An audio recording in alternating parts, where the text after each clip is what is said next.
journée rendez-vous. Comment on se met ça?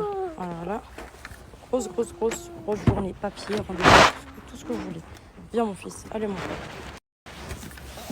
T'as ta Mel qui va garder Soleil. Et moi je vais prendre que Soleil aujourd'hui les filles. Soleil.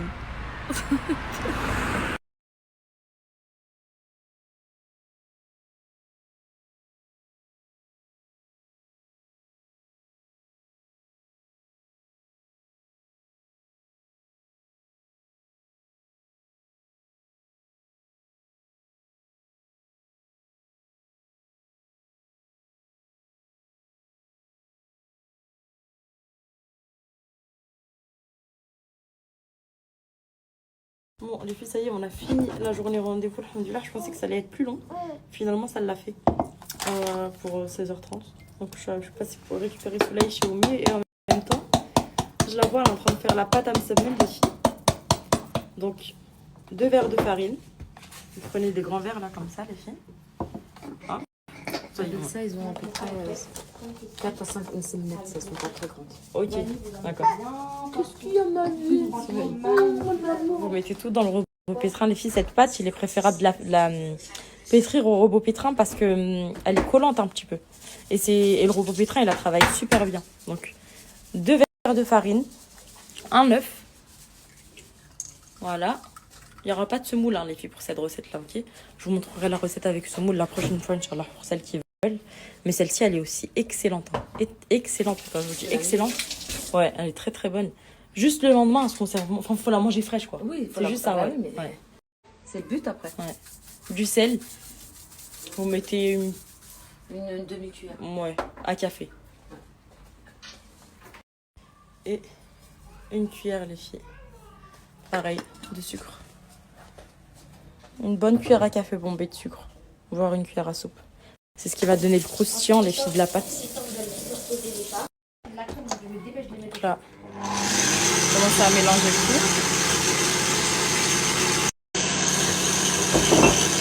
Et un verre d'eau.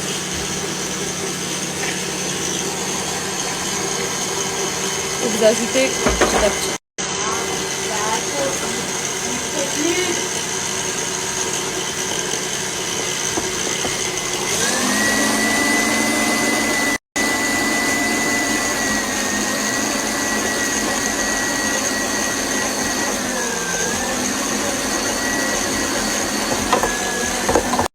Vous obtenez ça pour la pâte à msemmel.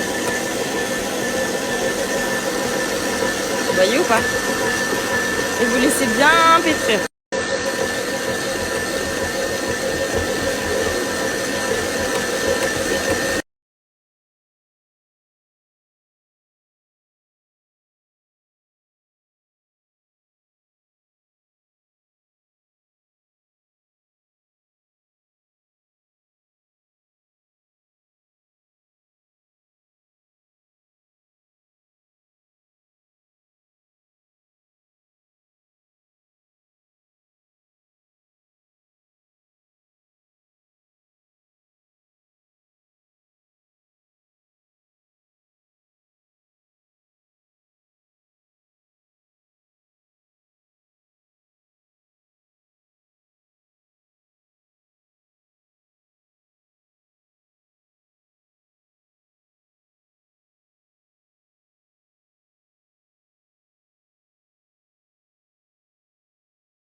Oui, mon frère, ça mélange. Ça mélange,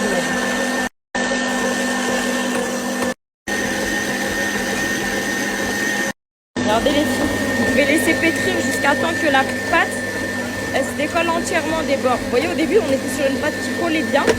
Et là, plus le pétrissage il avance et moins la pâte elle colle.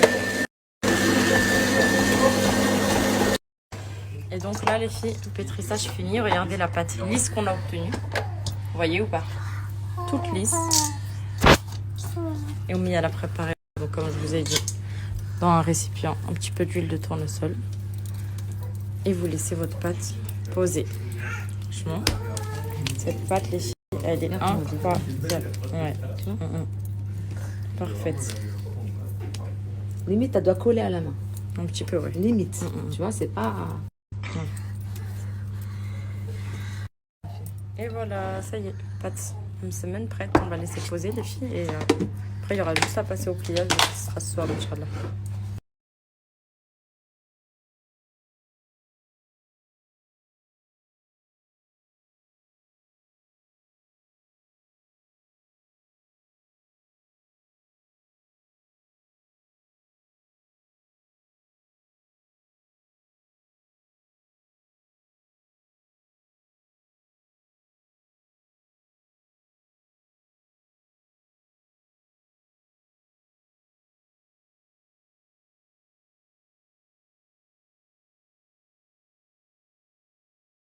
Oui, elle est en train de nous préparer les filles une sauce aubergine excellente. J'ai juste eu l'occasion de la goûter, mais je ne l'ai jamais vue préparer. Et là, je la vois et je vais la reproduire à la maison. Je vous montre les filles. Elle met oignons, elle met tomates, en épices, elle met du knorr, de la cannelle, commone, sel, poivre. Et là, mais vous savez, parce que je vous montre les filles, à chaque fois la marinade qu'on fait, elle la met en avance quoi, avec à base d'huile d'olive, de persil et d'ail. Et voilà, ça sent excellemment bon les filles, explosion de saveur en bouche. Et juste à côté, regardez, elle a coupé l'aubergine comme ça en long qu'elle va ajouter donc à ce mélange là les filles. Et je vous assure, mais c'est excellent, mais d'une manière en bouche, vous n'avez pas idée. Donc voilà, on prépare ça. Là juste à côté, ce sera le roll. Et là, les bris de viande hachée, ça c'est une base les filles, je crois, pour tous les photos. Le roll qui vient de sortir du four. Ça sent trop bon. Donc voilà, on le met dans un sac plastique et on va le laisser poser pour que la peau elle s'enlève facilement. Et là les filles, regardez, comme je vous ai dit, donc en dessous vous avez les oignons et les tomates, ce que je vous ai montré juste avant, et par dessus vous mettez comme ça vos aubergines avec un petit peu de persil encore sur le dessus. On va recouvrir et on va laisser cuire. Et c'est excellent, mais vraiment, genre c'est trop bon comme ça avec du pain à manger. C'est succulent et c'est sain. Du coup voilà. Oh les filles, regardez ce que Tata Mel nous a fait. Des feuilletés de fraises. J'ai mis la recette. Sur ton snap? Ouais. Vas-y, ok, je vais leur dire d'aller regarder. Ça, avec là, regardez à côté. Des petites fraises. Tu vas faire une chantilly aussi? Ça sent le TikTok là. Ça sent le TikTok.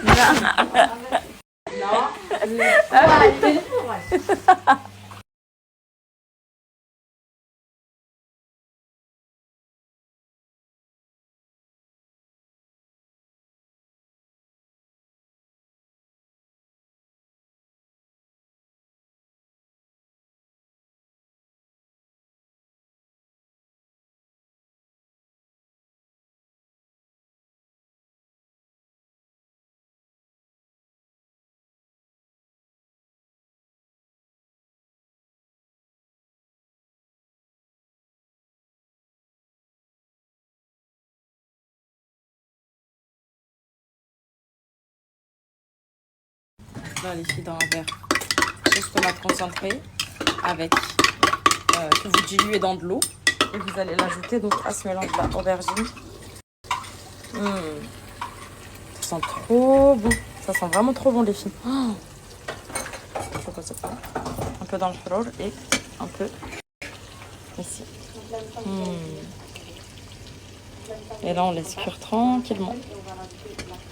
Voilà. Ouais, ça sent trop bon. Incroyable. Et le goût, là, juste comme ça à l'odeur, tu te dis hein, trop de saveur là-dedans. Vous avez vu les filles, la pâte bien lisse qu'on obtient. Je vous sais même toutes belles comme ça. Là, je vais venir former les boules. Et une fois que vous avez fermé les boules, pareil, vous laissez poser une dizaine de minutes avant de passer au... Comment on appelle ça? Au pliage, hein, ok? Elles imbibent bien d'huile. Et oui, vous imbibez bien d'huile. Donc elles reposent mieux et plus facilement pour l'étalage. C'est ça. Voilà. On met des petites boules comme ça. Hop. Et avec une noix, ça va être galère, mais bon, vous avez compris le principe là. Il faut faire des petites boules, ok? Voilà.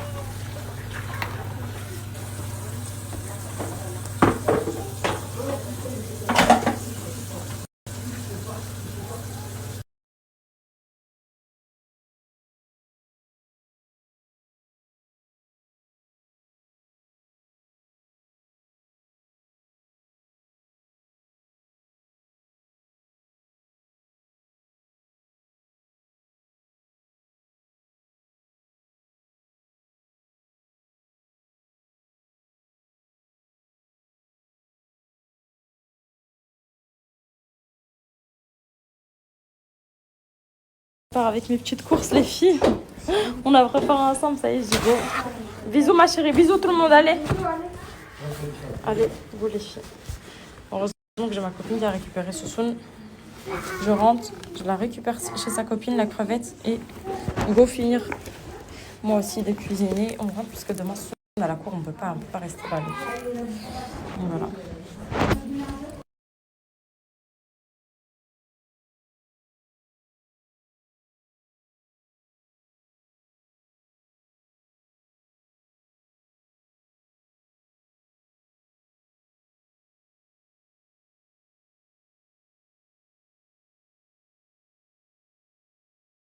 On est rentré par contre grave en retard du coup. On s'est mis direct en cuisine. Le hrol, le truc aux aubergines que je vous ai montré. Mon mari nous a fait comme je vous ai montré là les petits... des petits... mince, j'ai perdu le mot. Côté, je me suis mis sur une shorba rapide les filles. Rapide, efficace. Je vous ai déjà montré, ma mère, je l'ai fait. Avant-hier, je crois la recette, j'ai fait. Elle est trop bonne, mon mari, il aime trop. Du coup, j'en fais, ça nous dure sur 3 jours, c'est trop bien les filles.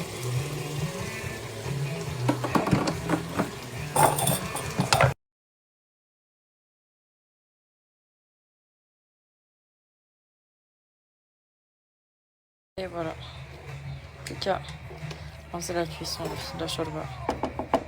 L'autre fois, je l'avais fait au poulet. Là, cette fois-ci, je l'ai fait à la noix de veau, les filles. Donc voilà. Les sœurs, course totale. Je l'ai plié en 2 secondes. J'ai même pas eu le temps de vous montrer.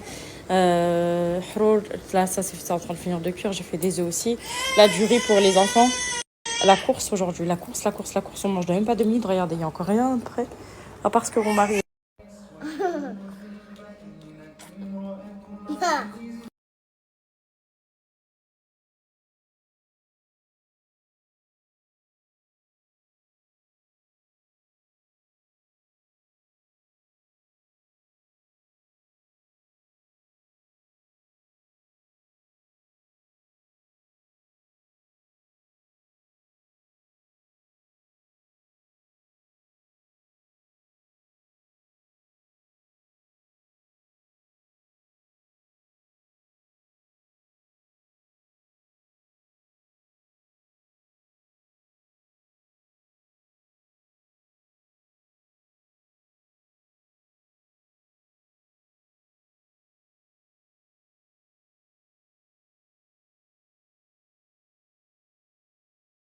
Il va pas tarder à pleurer, j'ai envie de le poser, il veut pas que je le pose en fait les filles. Regardez, la shorba elle a fini de cuire, je l'ai fait à la noix de veau, elle est excellente, mais quand je vous dis excellente, incroyable les filles. Dites-moi si vous voulez que je vous écrive la recette, ma soeur, franchement elle est incroyable. J'arrive mon bébé, j'arrive. Si vous voulez la recette, vous me dites ma soeur, je vous la mets, Inch'Allah, ok.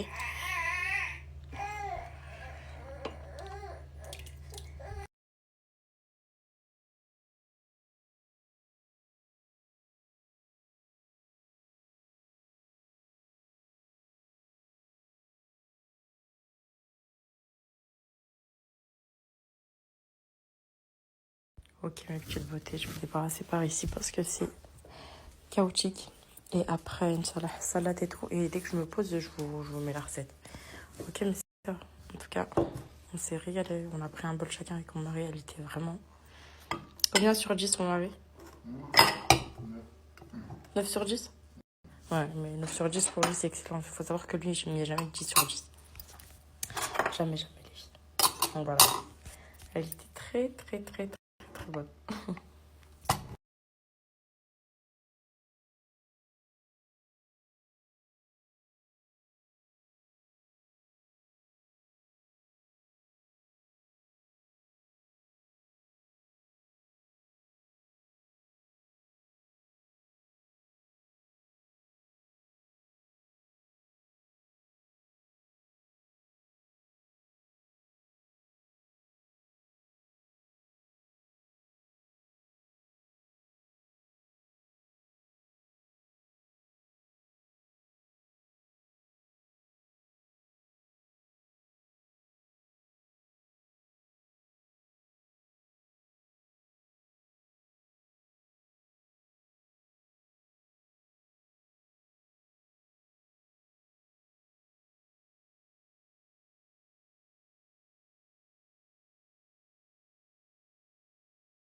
délai, le temps de répartir mes richesses, car mon épouse est malade, mes enfants sont en bas âge, et laisse-moi récupérer de l'argent que j'ai, que je puisse leur donner, qu'ils puissent vivre après ma mort. Le juge s'est mis alors à se tourner vers l'assemblée qui était en train d'assister à ce procès-là, parmi les musulmans, et il a dit, la seule condition à laquelle je te laisserai partir, retourner auprès des tiens, le temps que tu répartisses ta richesse et que tu reviennes, c'est que quelqu'un parmi ces musulmans qui sont présents, qu'il y en ait un qui puisse se porter garant pour toi. Les croyants qui étaient présents ont dit, mais comment pouvons-nous nous porter garant pour une personne que l'on ne connaît même pas? Alors le juge a dit, comme personne te connaît, on va devoir t'exécuter sur le champ. Et c'est alors que s'est avancé un compagnon du nom de Abu Dhahr al-Ghifari. Il s'est avancé, il a dit, Ya ayyuha al-Qadi, moi je me porte garant. Et il va lui dire le juge, mais comment est-ce que tu peux te porter garant pour quelqu'un que tu ne connais même pas? Il a dit, il est mon frère en islam et je crois en son récit qu'il ne l'a pas tué volontairement, mais qu'il l'a tué accidentellement durant leur querelle, durant leur bataille. C'est alors un véritable soulagement pour Zayd qui s'est tourné et qui a remercié Abu Dhahr et il lui a dit, je ne te demande qu'une seule chose en retour, ya Zayd, c'est que tu sois de retour à l'heure avant que ce soit le moment de l'exécution, car si tu ne viens pas, comme c'est moi qui me suis porté garant, c'est moi que l'on va exécuter à ta place. Et il devait revenir Zayd le lendemain avant Salat al-Asr. Ils se sont tous réunis le lendemain avant Salat al-Asr. Les proches de la victime qui avait été tuée, le juge, Abu Dhahr, les musulmans qui étaient présents au procès de la veille. Et ils attendaient tous avec impatience la venue de Zayd. Il avait donné sa parole qu'il allait revenir, car Abu Dhahr, rappelez-vous, s'est porté garant pour lui. Et le temps commençait à se rapprocher de Salat al-Asr, et le Qadi a regardé Abu Dhahr et lui a dit, malheur à toi, regarde, tu t'es porté garant pour une personne que tu ne connaissais pas, et aujourd'hui tu vas être sacrifié à sa place. À ce moment-là, Abu Dhahr n'avait aucun regret de s'être porté garant de Zayd, car il avait cru en lui, et il s'est dit, c'est un musulman comme moi, et j'ai cru en son histoire. Au moment où ils étaient sur le point d'appliquer la peine sur Abu Dhahr, qui s'était porté garant sur Zayd, Zayd est arrivé